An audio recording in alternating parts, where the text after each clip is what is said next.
Webale nnyo munywanyi atugoberera nkusimba nnyo olw'okuba nti oli muwagizi mulungi ow'ekitongole ekya Mateo Foundation Life for Tomorrow giyite L40. Yenze Kalolo Suleiman bulambalamba wano wetusinzire ku kitongole kyaffe okuba nti nate nzija gy'oli nsobole okuba nti atubaako bye tukutegeeza ku ebyo sofa ebigenda mu maaso. Kusooka kwa benaka mbebaze emirimu gye mukola mugikola naye ng'ate omutima gibali ku mwami Matayo.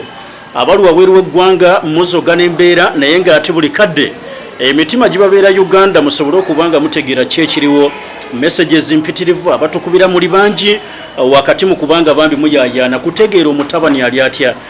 Nina bakadde bange bajjajjange ne bamaama abali e London, waliwo abali Denmark, waliwo abali mu America, naye nga buli kadde babuuza omuzzukulu wange ali atya, omutabani ali atya.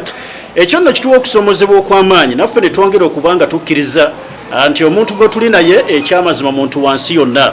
Kale n'olwekyo senga tekibadde kitwandigambye nti twakuuma bubi naye ekyo bakikola ku Ssaabasajja Kabaka bw'abanga waliwo omusajja we yenna Mukama Katonda gw'abaakowodde. Obuganda bugamba nti ayi Ssaabasajja twakuuma bubi ng'olomanya nti waliwo omulangira agize oba omumbejja. Naye nange wonna ndibadde nkibagamba nti olwalaavu gye mutulazi gye muyina eri mwami Matayo omulanzi okumwagala kumwagadde okumwesiga kumwesiga fe abamuli okumpi tusobola okubagamba nti bannange twakuuma bubi. Bw'atyo nno eyayagala n'atuuka okuba nga amutusenako n'abeera nga amutwala. Naye nga mwebale byonna bye mukola ne mulwana okuba nga mufaayo. Njagadde okubaako ebitontone bye nnina okuba nti mbategeeza mu kiseera kino naddala ebikwata ku nsonga sofa nga bwe zitambula mu kiseera kino.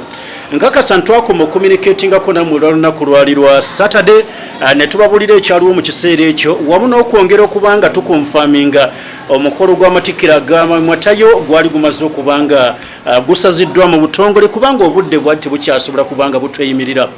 Kyokka ne bwankubadde twandiwe tetugusazizza era tebyandisobose kubanga kambategeeze mu butongole nti mwami Matayo ne gye buli kati akyali lwakiri mu mannyo g'empisi. Lwaki ngayita mannyo g'empisi anti nange abamuyina sibamanyi bo bennyini batwekweka yadde ekirungi ekiriwo anti kwolwo olunaku olw'omukaaga budde bwali bwakiro ssaawa eyo nga 2:30 twaddamu okwogera ne mwami Matayo ekyenjawulo ku mulundi guno nti bamukkiriza eyambisa essimu ye. Tulaba nti awo kisemberedde okuba nti emikono gyalimu nti mituufu. Ekyokubiri asemberedde okubanga tumanya nti anytime byonna naye bakyagezaako okwekenneenya ne process gye baagala omuyisamba male babeere nga bamuyimbula. Tulaba nga akaseera ako kalinga nga akengedde. Omuntu yenna okumukkiriza okukwata essimu naddala eyiye n'agikozesa okuba nga akubira ku booluganda bakona ab'emikwano oyo abaako eddala kwatuuse. So nga kiba kitegeeza nti babeera bamaze okuba nga bamwetegereza yenna ne balaba nga ekituufu talina buzibu kati waddembe n'okwogerako n'ababe.